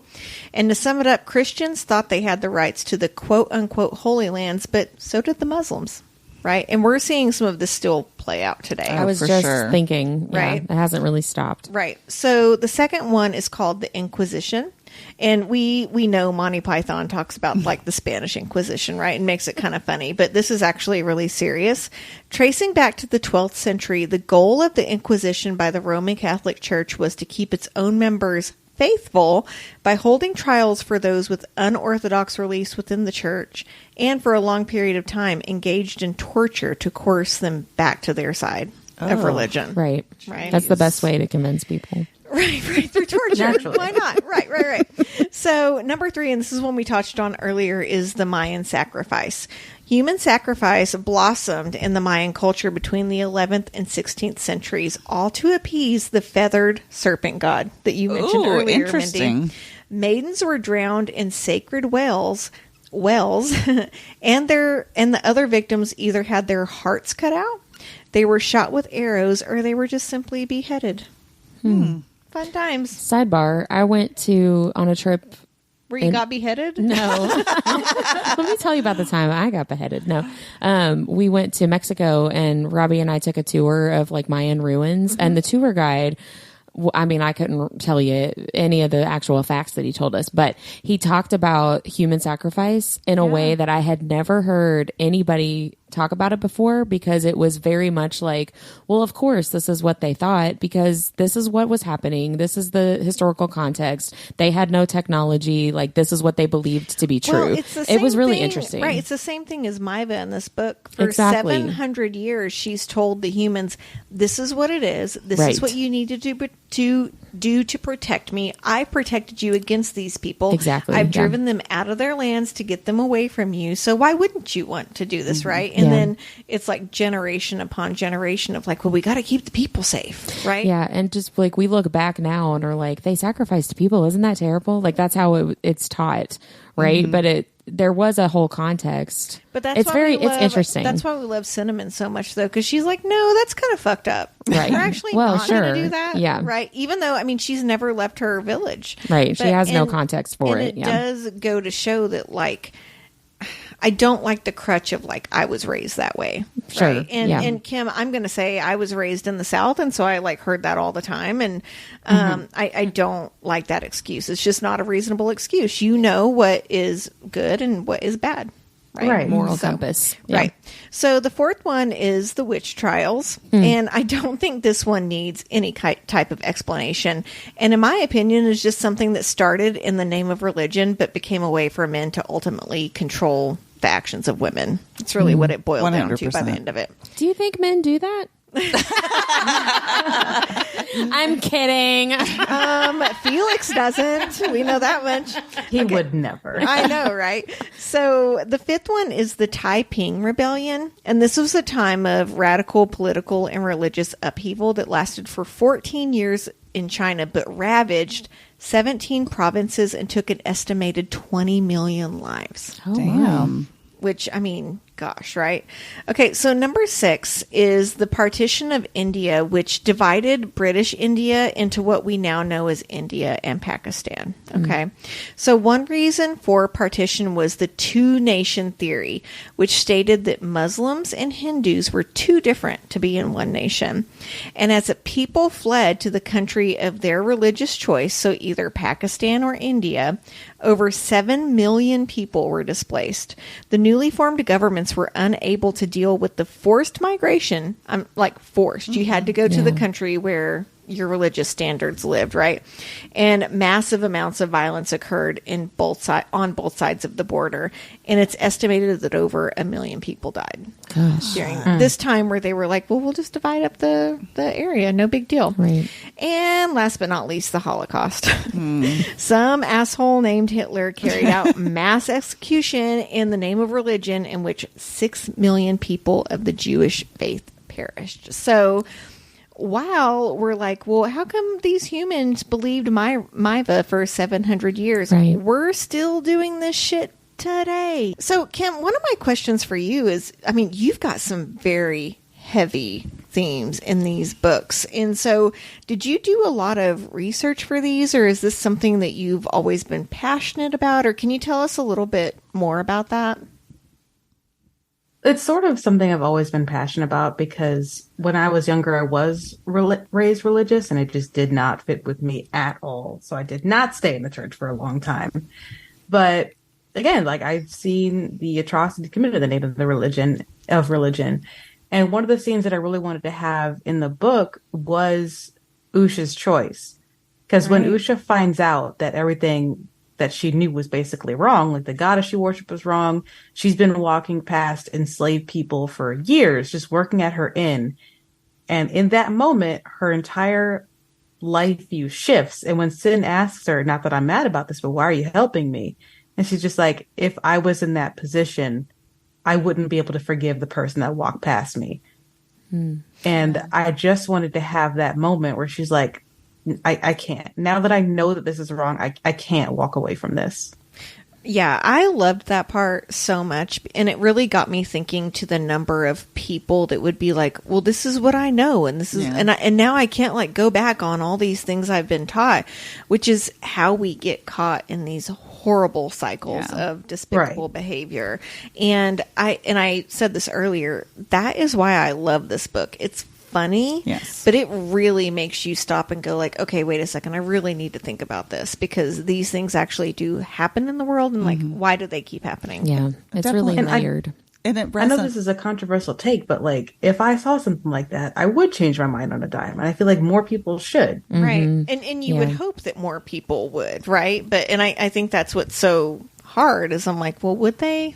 Well, yeah, I mean, it resonates with me. Like, I love the sort of catchphrase, I guess, for lack of a better word, of know better, do better. And I really take that to heart because, I mean, I know that I've been brought up in a privileged world. Maybe I have some, I obviously have some prejudice being a woman, like against me, but for sure I've been brought up in a world where I definitely have privilege. And I've always tried to like look at that as know better, do better. And so when I learn something, I'm going to change what I do. Just because I've always done it doesn't mean that it's right. Right. And so that's one of those things that really resonated with me is you know better, you do better. Well, and sometimes I feel like it's not necessarily a choice between I'm doing the wrong thing, am I going to do the right thing? But it's like I'm doing an okay thing, but I could be doing a better thing. Yes. Right? Like, yeah, and I don't think enough people in the world take the effort to do the better thing. No, right, exactly. Unfortunately, especially when it comes to conformity, because you're like, well, I don't want to rock the boat. Right. Like, well, maybe you should rock the boat. Yeah. Yeah. Maybe rock that boat a bit. Right. Yeah, absolutely. That just got a song in my head. I will not say it. Is it the Aaliyah song? Yes, it is. Seriously. Work the middle. Seriously. Next time I'm in Georgia, we're going out for drinks. For sure. Yeah. Yes. So to finish out the discussion of the book, let's talk about our fan cast for some of the main characters. So obviously we have to start with Cinnamon, right? Yes. Right. So Obviously. who did you guys cast as Cinnamon? So, I, as someone who's now in their 40s, I have trouble saying this person, but in their 20s. So I want to say that out loud. But I said Viola Davis in her 20s. I can see that. But then I put that woman can get shit done, and she could probably pull this character off at any age. For sure. Yeah. Like, right?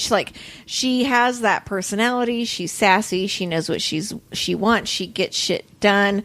And she's just a very strong person, like in the real world, right? Yeah. And so that was who I fan cast for Cinnamon. What about you, Whit? Yeah. Me?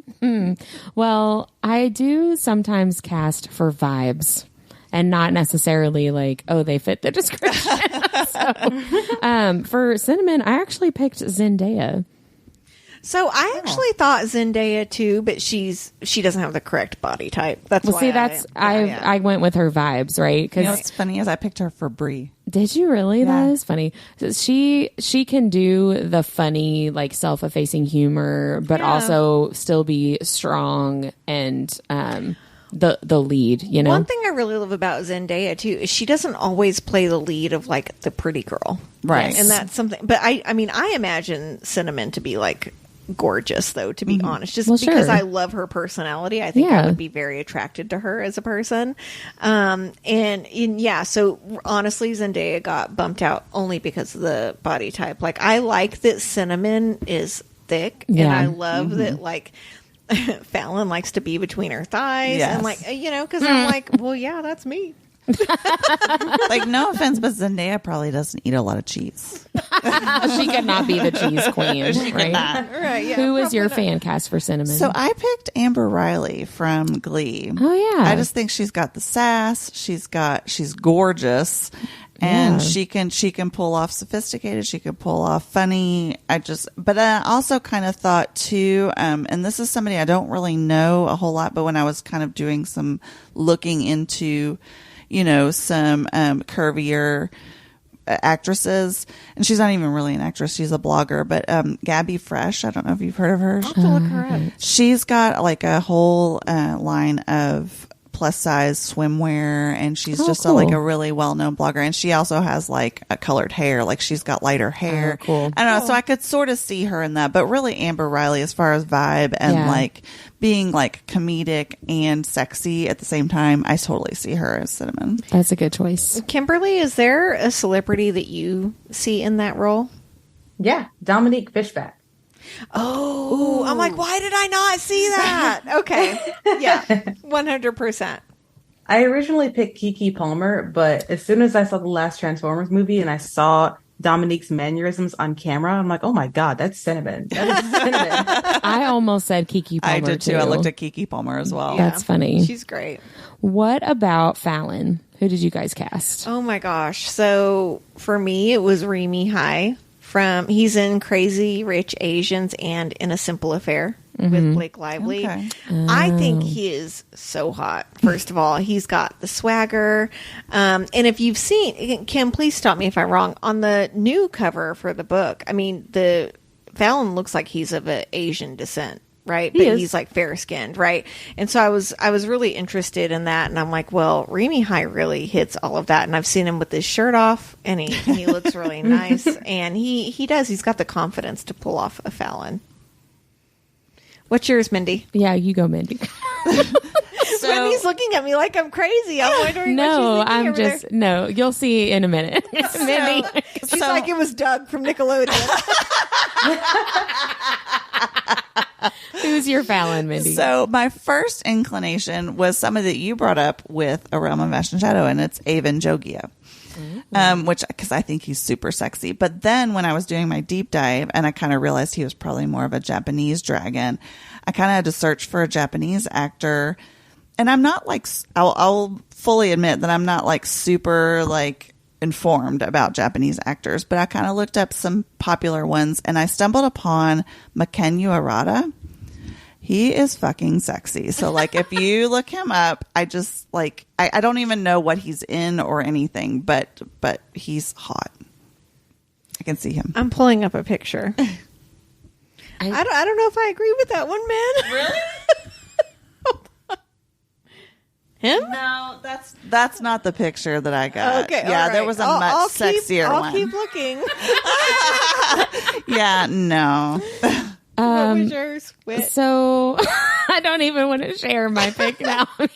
This is another one of those, like, I went with the vibes, and I absolutely missed the boat on the Japanese dragon and do not have the correct ethnicity.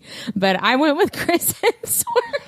Oh my God, Chris Hemsworth, because he's blonde and he's humongous and he's really cute and he can also be really, really funny and also be like the strong, like turn Fallon's into a got dragon some dark guy. hair, Whit.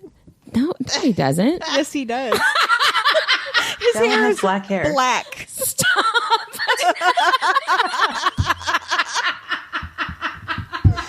I was like, Chris Hemsworth looks nothing. I thought he was blonde. No. The whole thing they're talking about his black hair and fair skin. Like literally. So, Kim, it just goes to show that sometimes people just go with vibes. I mean, that's fair. Oh my gosh, I'm such an idiot. I'm so sorry. Okay, first of all, you're not an idiot. And we went through this with the Realm of Ash and Lord. Shadow when we did this with Laura Buckeye. I was like, I know this guy's supposed to be blonde, but I can't picture him that way, right? And so, I mean, we just picture who we picture. Except for Hemsworth. Okay, I want to talk about Usha. Did you guys fan cast her? I did. Okay, who did you pick, Whitney? I picked Whitney. Yeah. Or Mindy. I'm sorry. Pedro Pascal. I'm so sorry. I do need to go back because we didn't ask Kim who her fan cast was for Fallon. A Hemsworth. Oh, I picked Takayuki Suzuki. Okay, that was on my list too. Yeah, mine too. We're gonna post pictures of No, this. he was a runner-up for me. This is so fine.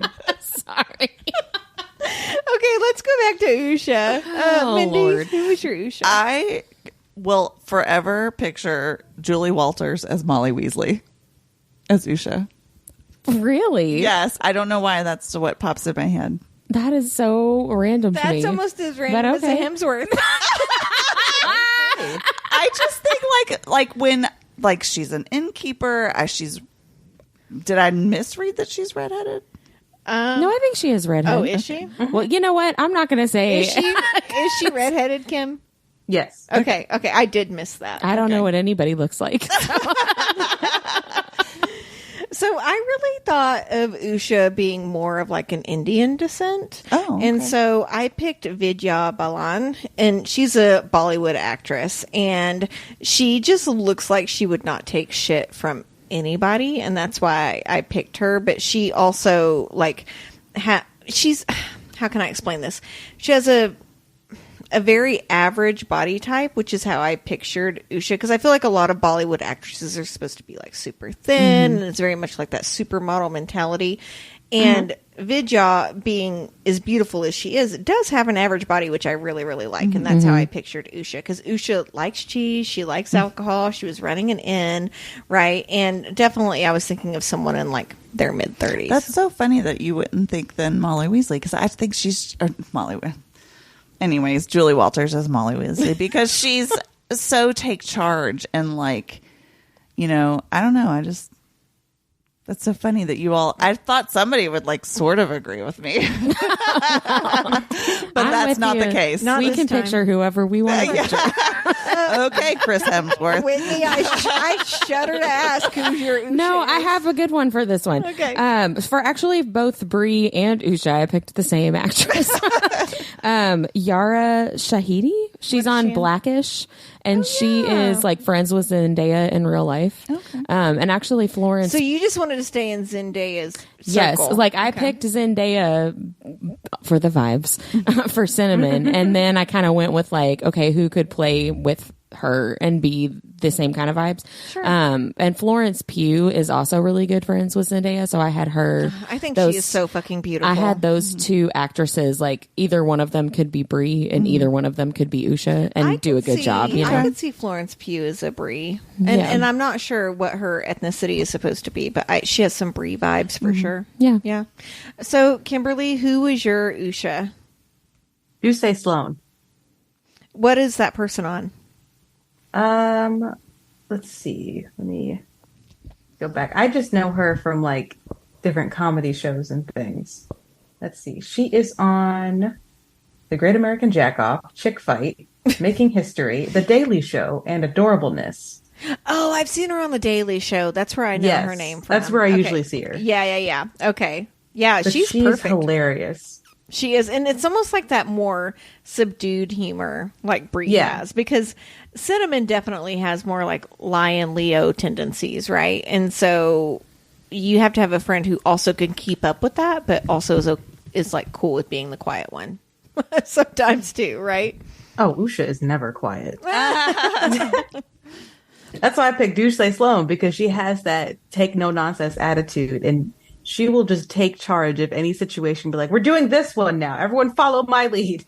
That's true. I mean, she does captain a ship without asking anyone. True. She's like, I'm just going to be the captain. She goes for it. Okay. It's like, oh, do you know anything about sailing a ship? Yeah, I didn't think so. I do. I'm the captain now. Right. And I just looked her up and 100%. Yeah. Right. Oh, yeah. She's beautiful. Yeah. She's great. Okay, so since Felix was all of our favorite secondary character, for me, it's Brock O'Hearn. So Brock is a model who's usually fan cast as Fury in J.R. Ward's Black Dagger Brotherhood. Mindy, you'll get that. Okay, yeah. Long blonde hair, very muscular, pulls it back into a man bun, like, unassuming type of dude. But like Kim said, like, we'll do the fucking dishes. But he is so hot. So hot, Brock O'Hearn is. All right. How about you, Whit? Whitney's too embarrassed to say hers from here on I know, out. right? Oh, this is the only other one that I did a fan cast for was Felix. And I actually said Ryan Gosling a la Ken with the super blonde hair. I would have denied that before I saw the Barbie movie, but now I'm just like, he could be Felix. Yeah. I mean, but not douchey. The funny, right. But like being able to be funny and being able to give those not really one-liners, but quips of like, I want best friend status. Yeah. I'm afraid of heights. Like I could totally see him doing that. This is my Casa Mojo house. Yeah. I could totally see him doing that. So, yeah. Did you do a fan cast for Felix? I did do a fan cast for Felix. I picked Ross Lynch, and I don't know if anybody knows him. Like, this is from my kids' Disney days, right? So he was on this show called Austin and Ally. He's definitely got like a golden retriever vibe. Like, he's got really blonde hair. He looks like California boy, and he's funny. So I don't know. I can picture Felix Ross Lynch pulling off Felix. I'll have to look him up. Yeah. Who's yours, Kim? Well, I did pick Kaylin Lutz, but now I'm looking at Ross Lynch. I'm like, oh, it's wrong. Oh, Kellen Lutz is a good one. That is a good one. He yeah, has Brock O'Hearn vibes for sure. So, Ryan Gosling's not that far off from Kellen. Yeah. He weighs like half of what Kellen does. Well, I'd be able to beef up. I will say that Ross Lynch is a kind of a skinny mini as well, but like it's vibes. Yes, it's the vibes. Yes. It's not necessarily the actual. But I could see him beefing up a little bit for the role. So I know that was your last one. Did you have any other ones, Mindy? I didn't. I wanted to try to find my Ambrose, but I couldn't find him. So I had just one more, and it was Maiva. And I put the Crypt Keeper from Tales of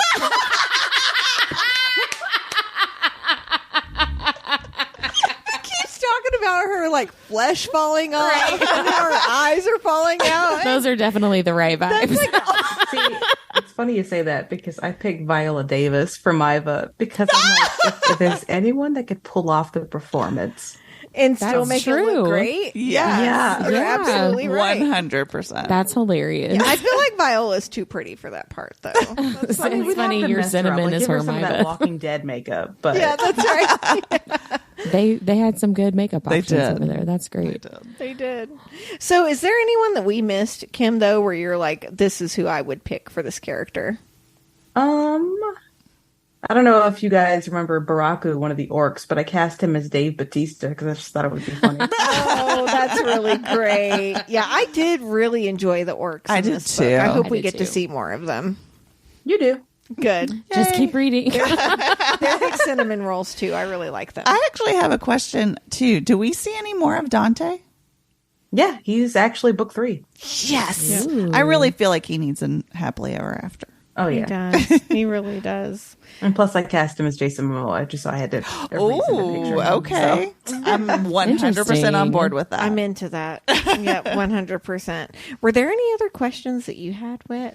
No, I guess I had a question about why Cinnamon seems to be taking to Fallon's magic so quickly, which he comments on a couple of times, which is interesting, Kim, because you said earlier in the podcast how it takes a while for her to kind of like harness his magic or maybe get all of it. But it seemed like Fallon was kind of surprised at how quickly she was kind of able to use it or manipulate the magic. So that was my only question, is why it seemed like she was being able to do that quickly. Are you okay with spoilers? I am, Deb. Sure. Mindy? Yeah, I'm good. Okay, so basically how it works is that later on you find out that humans do in fact have magic like demons, but it's like a catch-all type. Like they're not well-versed in like elemental magic. They're not going to be shooting lightning from their hands unless they train for it, because it's sort of like a magic type 0. So they can do anything if they have the training for it, but most of them don't. Now, as Fallon mentioned in the book, when 2 dragons mate, they basically do an equal exchange of power where you get like a little bit of each other's powers. But he couldn't do that with Cinnamon because that's not how it works with humans. So instead, he basically got a boon to his own power. And so while his is with her now, it's going to take her a while to be able to use it. 1, because she's a human and she's never even used magic before. And 2, because he is a younger dragon, so she didn't get a big influx like how Cherry's wife got when she eventually made it with him. This is like the best series ever. Yes. I just want to say that out loud. How exciting. Okay, I can't wait to see that come to the page.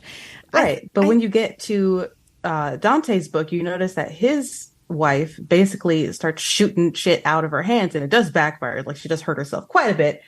But because he's such a much an older, powerful dragon, she got a much bigger influx of magic to the point where she can't even fathom being able to control it. Oh, wow. Okay. I think the only other question for me is, do we find out more about Cinnamon's mom's tattoos and her backstory? Not in the current books, but it will come back later. Okay. Okay. I Good to love know. the idea that she has like tattoos all over her skull. I think that is so cool, and I really want to find out like why and what she knows and The all of meaning that. and stuff, I can't wait. yeah. Well, I can't love wait for too. that. Like, you. I think it was another orc. I think it was an orc that had also had tattoos that they brought that up that somebody kind of mentioned they were sort of similar to what her mom had. So I know that's important. So I knew it was going to come back eventually. Yeah. Right. Okay, keep writing these books forever, please. I mean, it has been so fun to read, and we've really enjoyed talking about it. It has been a very nice breath of fresh air, I feel like, for the genre. For sure. For me, anyway. Yeah. It's great. I'm so glad you enjoyed it. We love it. Like, I appreciate you representing curvy women. I appreciate you tackling tough issues while still giving us an entertaining story. I just thank you for Cinnamon. She's the heroine I never knew I needed in my life. Yeah. Yeah, it's been great. So we end every episode talking about our nerdiest thing of the week. So Kim, we will be asking you after we take our turns what your nerdiest thing of the week is. So who wants to go first? Why don't you go? Me? Well, my nerdiest thing of the week. Well, I have two nerdiest things of the week. One of them is the shirt that I'm wearing because it's new. I got it like 2 weeks ago. I don't even think I got it 2 weeks ago. But I've seen it 3 times. I know. I think I got it 1 week ago, and I've worn it like every time we've done an interview this week. It's just really comfortable. It's from The Loft. It's got really big, like, drapey sleeves that get caught on every single door handle. For our listener, she's calling herself the flying squirrel. Yeah, it's a flying squirrel. Well, it looks like I have wings when I raise my arms up. So I'm nerding out about the shirt because I love it so much. So that's number one. Number two, the actual nerdy thing is I finished reading an arc and was like, okay, I have like 3-4 days before this next book release that I know I'm going to read. So like, what should I read? And even before I finished the arc, I was like, you know what I really want to read is The Bonds That Tie. I have read this book series. I've literally read this book series like 8 times. Okay, can I go ahead and say that when your best friend Deb says, read this book. Yeah, but you do that with like 77 books. I can't read them all. They're all good. But you know what? I also recommended Kim's book to you and you loved it. So well, yeah, because I actually had to be able to read it. I had the time to read it. But yeah, so I argued with myself all week long about like, am I going to read The Bonds That Tie? Am I going to finish this arc first? Like, what am I going to do? And guys, I'm almost done with book 3 of The Bonds That Tie. Oh God, you do kind of make me want to reread it. Though. They're so good. They're so good. Every single time they're so good. Mine also has to do with like media, right? So this week, everyone knows that I own a design business, and I was up in my studio, and a lot of times I listen to books, but I just needed something like visual that I didn't really have to pay attention to. And I started watching The Greatest Showman, right? So this is the greatest show. It really is. And I'm not someone that loves musicals, and I love this movie so much. So my nerdiest thing about it is at the end of This Is Me, I started clapping and almost stood up. I'm in my studio by myself, middle of the day, and I'm clapping to a movie and almost gave it a standing ovation. Love it. It's that good, guys. Good. This Is Me really resonates with me. Yeah, I love that. So, yeah. It's really good. What was yours, Min? So mine, I think I even talked about it that on the last episode, is that I was getting ready to go to Readers on the River, which is a book festival here in Louisville. And I was super excited to meet Helena Hunting, who is the hockey romance writer who really kind of revived my love of reading and was definitely my entrance into hockey romance. And so she was going to be there, and I had no idea that I was actually going to be like really close to her and in her presence. Like, I knew she was going to be signing, but like I got this opportunity to meet her at this sort of icebreaker event. And I definitely fangirled. I definitely cried and embarrassed myself. I think that's sweet. But what's funny is that I posted the picture so her Facebook group is called The Beaver Den. And if you know the books, you know why. And Beaver is definitely what you're thinking it is as far as a romance book is concerned. And so I posted the picture on there, and I was like, I'm just so excited I met the queen and blah, blah, blah. And then she literally like responded, and we had this full on conversation on Facebook, and I'm like dying. That's Helena really sweet. seems really sweet. She is amazing. She's just such a great person, and just really involved in her readers. Yeah. And involved in the community. And I just love her. I'm glad you had fun. I did. I had a wonderful time. Filled my bucket. Yay. With books? Yes. How many books did you buy? I only bought one while I was there, but I bought like 10 before I went to get signed. That's better than what I did at Imaginarium last year, where I took like 15 and bought 20. Yeah, that was a lot of books. I'm not sorry. Yeah. Kim, what about you? What was your nerdiest thing of the week? Honestly, it's probably just give me something about Baldur's Gate 3. I have been horrendously obsessed. I actually just spent 4 hours of my weekend redoing a bunch of quests because I messed something up and I missed a cutscene for my boy Astarion, and that couldn't stand. So I had to redo several hours of gameplay to get it. What platform do you play on? PC? Okay, you play on PC. Is it on PlayStation? It is now. It just released on PlayStation. Okay, I'm gonna have to find this because again, all of the fan art and hearing you talk about it, I'm very intrigued by this game. It's the greatest game in the world. Okay, and what other video games do you like? Anything with Pokemon. I love Fire Emblem. I love Monster Hunter. Basically anything where I could kill a big screaming monster. It's But good like on my an book. RPG too, yeah. Yeah, I haven't played any RPGs lately. I just haven't had time. So my son bought me Hogwarts Legacies for my birthday, and I really like it. But you know how a lot of RPGs have the training at the beginning where it's like part of the story, but you have to, like, for example, Zelda, go find a sword and go find a shield and all that shit. It's taking forever. And I'm like, I just want to like Lumos some things and like move on with my day. That's so annoying. Yeah, so I'm gonna have to go. I'm gonna get this game. You've definitely put the spring in my step to get it. I apologize to your friends and family. They will not see you. Honestly, they're very used to it. So. Well, thank you so much, Kim, for being on with us and talking to us about this really awesome book.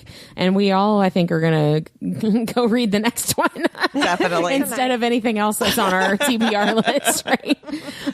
That is it for this episode. Next, start watching Midnight Mass on Netflix. We start discussing those episodes. Yeah, bye. Thank Bye, you. Talking to you. Bye. Bye. Like what you heard in this episode? Follow Our Nerdiest Thing on Instagram at instagram.com/Our Nerdiest Thing or Facebook at facebook.com/Our Nerdiest Thing. We love hearing from fellow nerds. Email us at ournerdiestthing@gmail.com.